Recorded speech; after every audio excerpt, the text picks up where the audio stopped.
புதுச்சேரியில் இந்திய தர நிர்ணய அமைவனத்தின் சார்பில் புரிந்துணர்வு கூட்டு நிறுவனங்களுக்கான ஆண்டு மாநாடு நடைபெற்றது. இந்திய தர நிர்ணயம் 15 கூட்டாண்மை நிறுவனங்களுடன் 33 பிரதிநிதிகள் இணைந்து இந்த மாநாட்டை நடத்தியது. புதுச்சேரி ரெசிடென்ஸ் டவரில் நடைபெற்ற இந்த மாநாட்டை இந்திய தர நிர்ணய அமைவனத்தின் தலைமை இயக்குநர் திரு ஸ்ரீ பிரமோத்குமார் திவாரி அவர்கள் தொடங்கி வைத்தார். தொடக்க உரையாற்றிய அவர், தேசிய அளவில் கல்வித்துறைக்குள் தரம் மற்றும் தரப்படுத்துதல் கலாச்சாரத்தை வளர்ப்பதற்கான ஒரு கூட்டு முயற்சியை இந்த மாநாடு பிரதிபலிப்பதாக தெரிவித்தார்.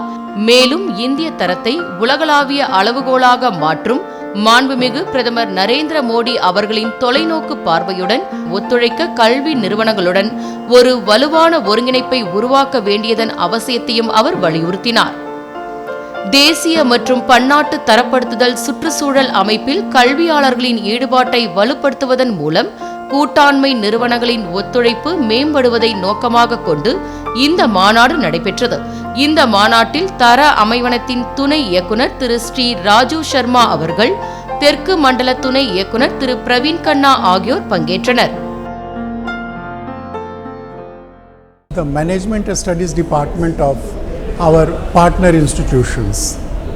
The objective of this exercise is to sensitize them about the importance of standards in the education, in their teaching learning process, and also to ensure their involvement in the standardization process. HODs of various partner institutions are attending this workshop, and the feedback is very encouraging.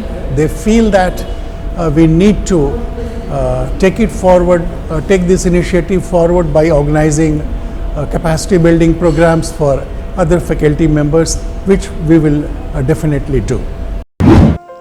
Auroville Bharat நிவாசில் அமைந்துள்ள பாரத் களரி பயிற்சி கூடத்தில் தரிசன தினத்தை முன்னிட்டு பாரம்பரியத்தையும் வீரக்கலையின் அதிசயத்தையும் கொண்டாடும் நிகழ்ச்சியின் துவக்க விழா ஏப்ரல் 24 நடைபெற்றது.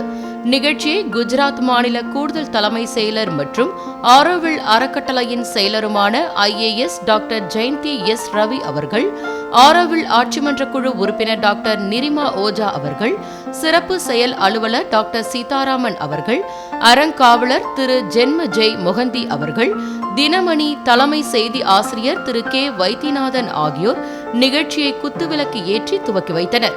லக்ஷ்மண் குருக்கள் குழுவினரின் 25 மாணவர்கள் களரி பயிட்டின் வீரம், சுறுசுறுப்பு மற்றும் திறமையை வெளிப்படுத்தும் ஆழமான நிகழ்ச்சியை வழங்கினர். வாள், கேடயம், உரிமை உள்ளிட்ட பாரம்பரிய ஆயுதங்களோடு நிகழ்ச்சிகள் மிகவும் அற்புதமாக நடைபெற்றது. இந்நிகழ்ச்சியில் பேசிய டாக்டர் ஜெயந்தி எஸ் ரவி அவர்கள், களரி பயிட்டு என்பது ஒரு சண்டைக்கலை மட்டுமல்ல, இது ஆரோக்கியம் மற்றும் ஆன்மீக வளர்ச்சிக்கான பண்டைய வழிமுறை. இதை வாராந்திர நிகழ்ச்சியாக ஆரோவில் பார்வையாளர்களுக்கு வழங்க திட்டமிட்டுள்ளதாக கூறினார்.